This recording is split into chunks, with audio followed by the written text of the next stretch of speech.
Ho, ho, ho, my merry friends, scoot in close, yes, closer. If you can hear the story, the magic can hear you too. Now settle your shoulders, wiggle your toes, and let your imagination put on its coziest pajamas. Tonight's story comes from the North Pole, where the snow glitters like sugar and the workshop lights twinkle even in daytime. Every elf has a job that matters, and whether they're building toys, wrapping gifts, or making sure the cocoa stays warm enough to fog up Santa's glasses. Yes, now I want you to meet an elf named Hollis. Hollis was small even for an elf. His hat was always pulled a little too low. His scarf was always wrapped a little too tight. And his shoes, well, his shoes squeaked wherever he got nervous. Which, unfortunately for Hollis, was often squeak. Sorry, Hollis would whisper. The thing about Hollis was this: he had ideas, good ideas, clever ideas, helpful ideas, ideas that could make toys safer, faster, funnier, and sometimes even more sparkly. But Hollis didn't share his ideas. Nope, not because they weren't important, not because he didn't care. Hollis didn't share because his voice felt like it got stuck somewhere between his heart and his mouth, like it took a wrong turn and ended up hiding behind his teeth. So Hollis did what shy elves often do. He stayed busy, he stayed quiet, he smiled politely, and he tried very hard to be invisible. Hollis worked in the toy testing department, which is where elves make sure toys do what they're supposed to do without boinking anyone on the head or turning into a racing car that tries to escape the workshop like it's late for a dentist appointment. Toy testing is a serious work, but also very funny work. For example, one day an elf tested a dancing penguin toy. It danced perfectly, except it only danced when you said the word potato. Potato, the elf said. The penguin danced. Hello, the penguin said. The penguin froze like it was offended. Potato, said Hollis softly. The penguin danced again. Why potato? Hollis whispered. No one knew. The penguin just liked potatoes. Anyway, back to Hollis. Hollis had a best friend in the workshop named Tinseltina. Yes, that Tinseltina. She's everywhere, my friends. If the North Pole had a most likely to make everything better award, she'd win it with glitter. Tinseltina loved talking. She loved laughing. She loved cheering people on. Her favorite thing to say was, "We can fix that." Hollis' favorite thing is to say nothing. But he did smile when Tina talked, and that counted as friendship in elf language. One bright morning, there was a big announcement.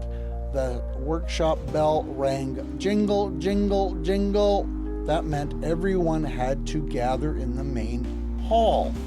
Elves hurried in from every department. Wrapping elves, painting elves, reindeer, snack prep elves. One elf came running with a roll of duct tape stuck to his elbow and just shrugged like, "It's fine. I live like this now." I stepped up to the little stage. Yes, that would be me, Santa Papa John. Cleared my throat and gave them my warmest. Santa smiled. Ho, ho, ho, my wonderful elves. They cheered. I said, "This year we have something new, something special, and something that will take teamwork, creativity, and brave hearts." The room buzzed. I continued, "We are launching a brand new toy showcase where elves present their best improvements and ideas. The winners will have their toy designs featured in Santa's official lineup." The elves clapped and cheered so loudly that a few snowflakes fell from the rafters. Don't worry, those rafters are magical. They make their own snow. Very polite snow. Tinsel Tina grabbed Hollis's arm. Hollis, this is your moment. Hollis squeaked, literally, squeak. Tina beamed. You have ideas. I've seen you scribbling in your notebook. Hollis hugged his clipboard like it was a shield. It's nothing. Tina's eyebrow lifted. Nothing? Hollis, your nothing once fixed the wobble in the wind-up puppies. Hollis turned pink. It was small. Tina leaned closer. Small things change everything. Hollis looked around. Everyone else was already buzzing about their plans. Loud plans, sparkly plans, confident plans. Hollis' stomach did a little flip. He whispered, I can't talk in front of everybody. Tina softened. You don't have to be loud to be heard. You just have to be you. Now, if you're thinking, wow, Tina is wise, you are correct. Hollis nodded, but his eyes still looked worried. That day, back at toy testing, Hollis found himself staring at a toy that needed help. The Giggle Glider, a little toy airplane that was supposed to zoom smoothly across the floor and make a fun giggle sound when it landed. But the Giggle Glider had a problem. It didn't giggle, it honked. Yes, honked. The first time it landed, it went honk. An elf named Zippy fell over laughing. Why is it honking? It's an airplane, not a goose. The Giggle Glider honked again as if it heard the insult and decided, fine, I'll honk twice. Hollis tried not to laugh, but a snort escaped, covered his mouth quickly. Tina noticed, you laughed. That's a voice. Hollis shook his head. That was, an accident. Tina tapped the Giggle Glider. Okay, Mr. Shy Genius, fix the honk. Hollis examined the toy carefully. He noticed the sound chip had been installed upside down. The giggle file was there, but the toy was triggering the wrong sound effect. The honk sample from a different toy. Hollis quickly flipped the chip and tested it. The Giggle Glider rolled and landed with a bright, silly hee-hee. Zippy clapped. There we go. Now it's not a goose plane. Tina threw up her arms. See, Hollis, your ideas make things better. Hollis's cheek warmed for a moment. He felt proud. Then the scary thought returned. But can you tell everyone? That night after dinner, Hollis sat in his tiny elf room with his notebook open. He drew a little diagrams. He wrote ideas in neat handwriting. He had an idea for a toy improvement that could help kids who felt nervous, shy, or unsure. The toy was called the Brave Button Buddy, a plush little friend with 3 soft buttons. 1 breathe button that guided slow breathing. 2, a kind words button that played encouraging phrases. 3, a try again button that reminded kids mistakes are okay. Hollis wrote phrases like, you're doing great, it's okay to take your time, your voice matters, try again, 1 step at a time. He stared at those words for a long time. Then he whispered almost to himself, do I believe this? His shoes squeaked. He sighed. The next day, Tina marched up with a plan. We're practicing, she declared. Hollis blinked. Practicing what? Tina pointed to a quiet corner of the workshop where nobody was working. Talking, she said. Hollis's eyes widened. No. Tina nodded firmly. Yes, we're doing tiny practice. Little baby steps, but elf steps, smaller and cuter. Hollis swallowed. I'm not good at talking. Tina smiled gently. That's okay. We're not aiming for perfect. We're aiming for progress. She set 2 boxes on the floor like a pretend stage. Step up, she said. Hollis looked at the boxes like they were made of lava. Tina hopped up first. Hi, I'm Tina. I love glitter and I believe Hollis has brilliant ideas. She hopped down. See? Easy. Hollis whispered, that was loud. Tina grinned. I'm Tina, loudest part of the package. Then she handed Hollis a small paper with a simple script. Hi, I'm Hollis. I make something to help people feel brave. I help kids feel brave. Hollis stared at it. Tina whispered, just say it to me. Hollis took a breath. His mouth opened. Nothing came out. His shoes squeaked like they were cheering him on in the worst possible way. Tina didn't laugh. She just waited. Hollis tried again.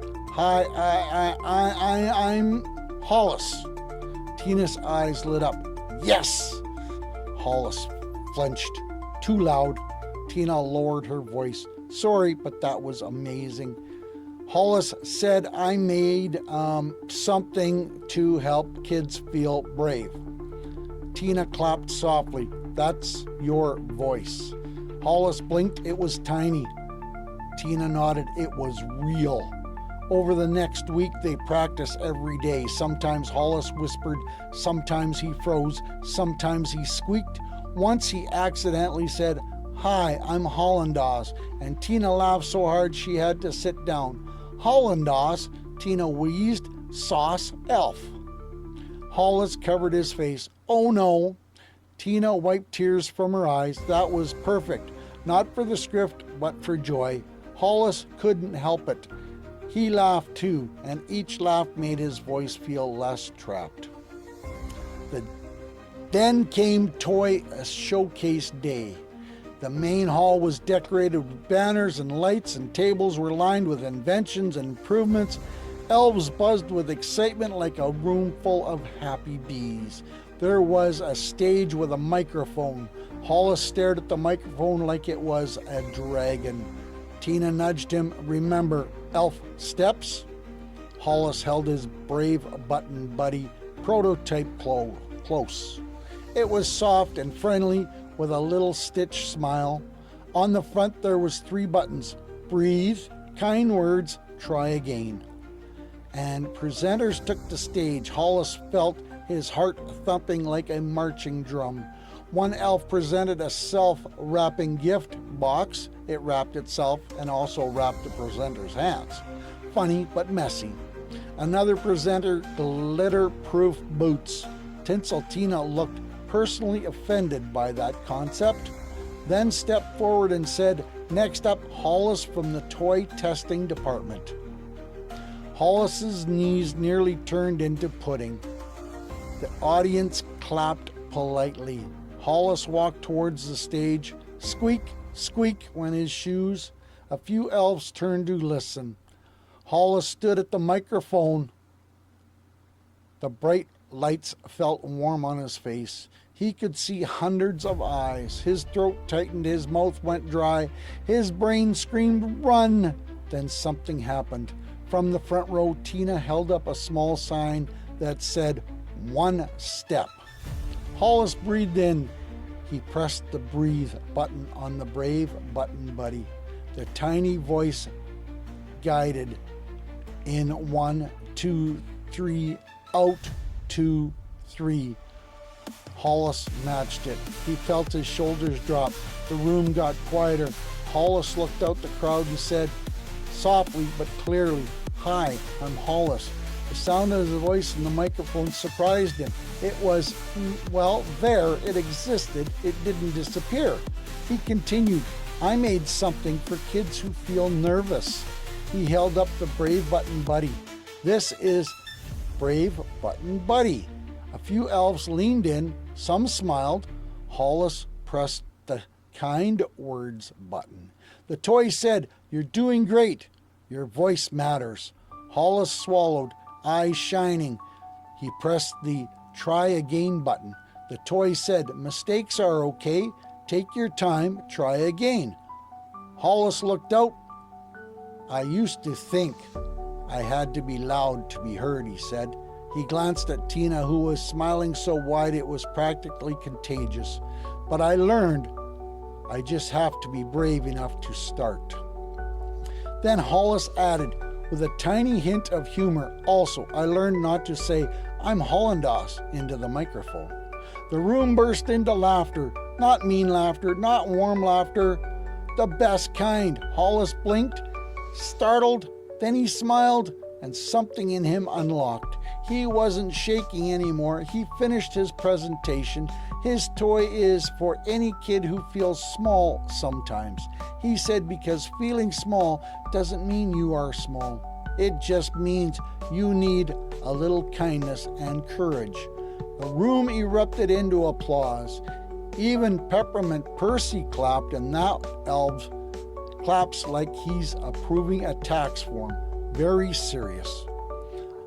I, Santa Papa John, stepped forward, my eyes warm. "Hollis," I said gently, "thank you." Hollis blinked. "For what?" "For sharing your voice," I said. "You helped others by being brave." Hollis looked down at his shoes. They didn't squeak. For the first time, they were quiet, like they were listening too. Later that evening, the winners were announced. Hollis Brave Button Bunny won Santa's Choice Award. Not because it was flashy, not because it was loud, because it was thoughtful and it came from a real place. As the elves cheered and Tina hugged Hollis, not too tight, she respected personal space. Hollis felt something he had never felt before. Confidence. Not the loud kind, the steady kind. The kind that says, I can do hard things one step at a time. From that day on, Hollis still wasn't the loudest elf in the workshop. He didn't become a stage performer or a yodeling champion, although Zippy tried to start a yodeling club. It lasted exactly 7 minutes. But Hollis did become something important, a voice others could trust. He started speaking up at meetings, quietly but clearly. He shared ideas. He asked questions. He encouraged other shy elves too. And when he saw a nervous new elf in toy testing, Hollis would smile and say, it's okay to start small. Your voice matters. Ho, ho, ho! And if you listen closely, my friends, you might even hear the sound of Hollis's shoes sometimes squeak. But now, it sounds like less like fear and more like a little happy reminder. You're moving forward. Here's the moral of the story. Finding your voice doesn't mean becoming the loudest person in the room. It means being brave enough to share what's in your heart, one small step at a time. Hollis learned that mistakes are part of learning. Kindness makes courage grow, and even quiet voices can make a big difference when they speak with honesty and care. When you believe in yourself, practice patiently, and take responsibility for trying again, you discover that your voice matters, and the world is better when you let it be heard. Wow, ladies and gentlemen, boys and girls, wasn't that awesome? What a fun, great story. If you like it, I hope you share it with your friends. And then you come back again tomorrow when Santa Papa John has another story time by Santa. Ho, ho, ho, Santa loves you.